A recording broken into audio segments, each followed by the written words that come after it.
Right, gentlemen, welcome to another trade recap. This is from Tuesday. I just haven't got around to filming this yet. This is on gold, 3-hour win that I took on a eval only, not on a live. We're not capping around here, okay? So I took this on an eval. This was the gold trade, 3 risk reward win. Some guys ended up holding to like 10R. It was ridiculous with an FOL ting, which is fucking mad, but fair dues, congrats. I wish I did that, but it hit 3R whilst I was asleep, so I wasn't able to hit a trail on this bitch. But we're going to get into exactly why I did take this trade. And I mean, that's pretty much it. Why I took the trade, yeah. Don't know, there's not much else to go over. So this was on the MEC, New York session, okay? And this was a sweep of London lows. But we'll get into like why I actually did take this trade. Let me hit a little replay on this. Boom. And we'll go to the 4-hour time frame. So as you know, for the MEC, the 4-hour time frame, we're looking at the most recent fractal break of structure. So we had broke to the upside most recently above this fractal high, meaning that was going to be bullish on the day. Obviously, we had this new week opening gap here, and this is a bit of a techie one. Some of you guys might not know, but we kind of just ignore it. You look at where the candle closed, and it closed above this high. Boom, bullish. But then we also closed above this high right here. So we were bullish on the day. And coming into London session open, we were waiting for a sweep of Asian lows, but as you can see, Asian lows were all the way down here. We never got a sweep of Asian lows. We kind of just pushed higher. So then, right, I've marked that as a boss. So then, coming into New York session open, we were looking for a sweep of London lows.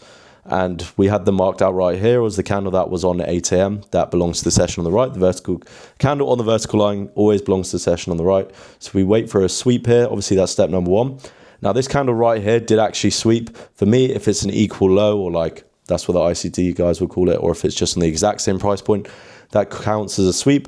So we get the sweep. We also get the first bullish candle with the candle that did sweep. So now I need to see a fake out. So draw the fib tool from the previous session high. So the lowest point after the sweep, which is right there. So we're just waiting for a tap back in on this zone here.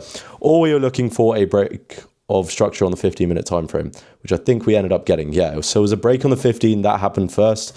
We closed above this fractal high. And this was the break of structure point. So for me, from there, I just needed to catch a retrace. Obviously, for us to break on the 15-minute time frame, it takes a lot more than for us to break on the 5. So that's why we don't need the fake out, and you get faked out a lot less. So now we can just look to catch a retrace. And there was an initial retrace. However, I did not get tapped in on my eval, to be honest, because of spreads. So luckily, price came up and then came back down and tapped us back in again. So I actually got in here, which was at 325. And then I held to fixed ones 3. I think we're at all-time highs right here. That doesn't affect anything for me. I'm not targeting any levels or anything like that. It's just a fixed ones 3 risk reward. Right. Not the DAC. Let's go over to gold. And then just set and forget. So I'll never manage my positions unless there's high impact news that I'm looking to avoid that has the potential of slipping me. Other than that, I'm going to hold through it and just wait.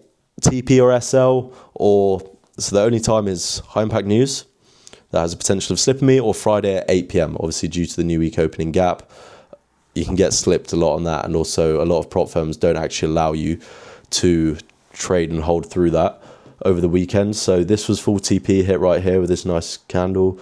And that's pretty much everything, guys. That's the trade recap. We're banging these out as we go. But yeah, peace.